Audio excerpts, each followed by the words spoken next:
আসসালামু আলাইকুম। Cooking with ফেয়ারিসে আপনার সবার স্বাগত। আজ আমরা এসেছি একটা নতুন রেসিপি নিয়ে, যেটা হলো জালি পিঠা। এটা আজকাল বাড়িতে খুব কমই বানানো হয়, শুধুমাত্র এর কাঠিন্যের জন্য। তো আজ দেখাবো এই কঠিন রেসিপিটাকে কিভাবে খুব সহজেই বাড়িতে যে কেউ বানিয়ে ফেলতে পারে।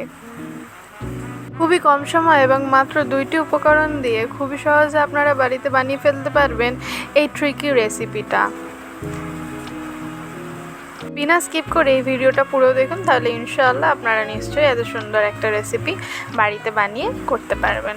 চলুন ভিডিওটা শুরু করি। এর জন্য ফার্স্টে নিচ্ছি চালের আটা, এতে দিয়ে দিচ্ছি অল্প ময়দা, এবারে দিচ্ছি অল্প নুন এবং এটাকে ভালোভাবে মাখিয়ে নিচ্ছি। এবারে এতে দিয়েছি নর্মাল টেম্পারেচারে রাখা জল এবং এটাকে ভালোভাবে মাখিয়ে নিচ্ছি। এটাকে ভালোভাবে মাখাতে হবে যাতে এতে কোনো গুটলে না রয়ে যায়। ব্যাটার ভালো হলে তবে আমাদের পিঠা ভালো হবে। তো ব্যাটারটাকে সুন্দরভাবে বানাতে হবে। ব্যাটারটা বেশি ঘনও হবে না, বেশি পাতলাও হবে না। ব্যাটারের ঘনত্বটা মাথায় রাখতে হবে। ব্যাটারটা কিছুটা এই যে এরকম ঘনত্বে আসবে। পরোটা বানানোর জন্য যে মেন জিনিসটা লাগে সেটা হলো জালি পরোটা বানানোর ফ্রেম। আপনারা চাইলে মটর ফুটো করেও করতে পারেন, কিন্তু এত সুন্দর শেপ আসবে না। এবারে আমরা একটা কড়া নিয়ে নিচ্ছি এবং তাতে তেল ব্রাশ করে আমরা এই ঘোলটাকে আমরা চারিদিকে ভালোভাবে ছড়িয়ে দেব এবং 1 মিনিট পর এটাকে আমরা ফোল্ড করে দেব বা এইভাবে পাল্টে নেব।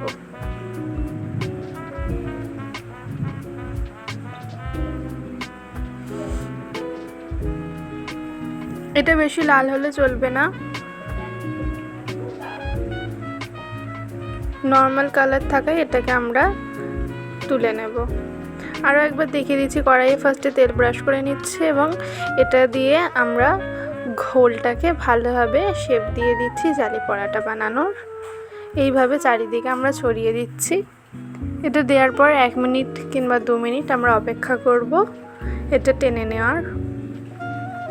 যখন লাগবে যে এটাকে ফোল্ড করা যাচ্ছে, অন্তত 2 থেকে 2.5 মিনিট পর আমরা এটাকে এইভাবে তুলে ফোল্ড করে নেব। দেখুন কত সুন্দরভাবে উঠে আসছে এটা। আপনারাও একইভাবে একটু ট্রাই করবেন, ইনশাল্লাহ হয়ে যাবে। একইভাবে বাকিগুলো করব, তবে এগুলো দেখতে যতটা সহজ করতে ততটা সহজ নয়, তবে ট্রাই করলে নিশ্চয়ই হয়ে যাবে। কড়াইয়ে আবারও তেল ঘষিয়ে আমরা এটাকে ঘোলটাকে চারিদিকে ফ্রেমটার সাহায্যে এইভাবে ছড়িয়ে দিচ্ছি।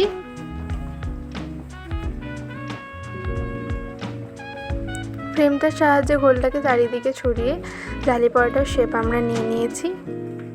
এবারে কিছুক্ষণ ওয়েট করে নেব এবং নিচে থেকে এটা শুকিয়ে এলে এটাকে আমরা ফোল্ড করে দেব এইভাবে।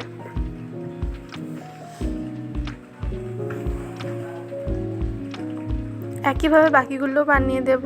আরও একটা দেখিয়ে দিচ্ছি, কারণ যেটা বলেছিলাম এটা দেখতে যতটা সহজ হয় করতে ততটা সহজ হয় না। যদি আপনারা এতে পারদর্শী হন তাহলে তো এটার কোনো করা আপনাদের জন্য ব্যাপারই নয়, কিন্তু যারা নতুন তাদেরকে একটু সাবধানে করতে হবে। আবারও দেখে নিন, ফার্স্টে কড়াইয়ে তেল লাগিয়ে নিয়েছি এবং তার উপরে আমরা ঘোলটাকে এইভাবে শেপ দিয়ে দিয়েছি।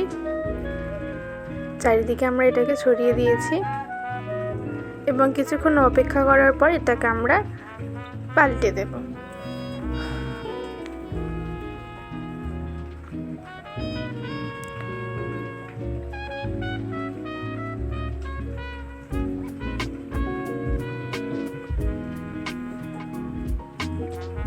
একইভাবে বাকিগুলোও রেডি করে নিয়েছি। দেখুন আমাদের সবকটা জালি পিঠা রেডি হয়ে গেছে। এগুলো বেশি মরমরে হয় না, এগুলো নরম নরমই হয় একটু।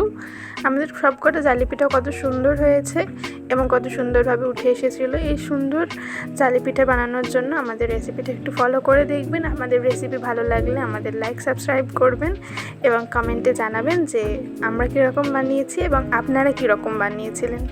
আমাদেরকে একটু সাপোর্ট করবেন আর আমাদের সাথে থাকবেন। ভিডিওটা পুরো দেখার জন্য ধন্যবাদ এবং আপনারাও একটু এইভাবে ট্রাই করে দেখবেন। এত সুন্দরভাবে তৈরি হয়ে যাবে যে সবাই দেখে নাম করে ফেলবে।